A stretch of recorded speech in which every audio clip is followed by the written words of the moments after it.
In the heart of Manitoba lies a forgotten place.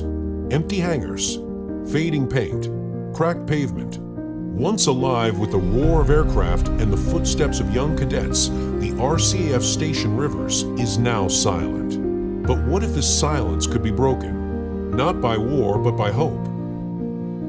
Across Canada, the housing crisis is growing. Rents soar, families wait, and thousands sleep on the streets. We're running out of homes and out of time. But what if we could turn that around?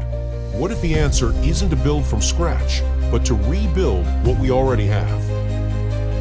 Cornwallis Park, Nova Scotia. Blink and you might miss it. I did. Once the largest naval training base in the Commonwealth, now a modest but growing community with homes, businesses, and a future.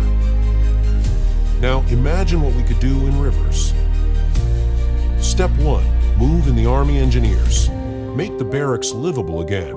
Step 2. Turn hangars into workshops. Step 3. Bring in those who need a second chance. Veterans, the unemployed, the unhoused. Train them, equip them, let them build their own future. As they learn, they build.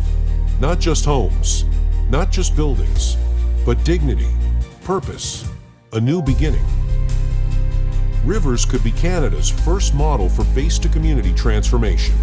Green, affordable, self-sustaining, a national blueprint. And Rivers doesn't have to be the last.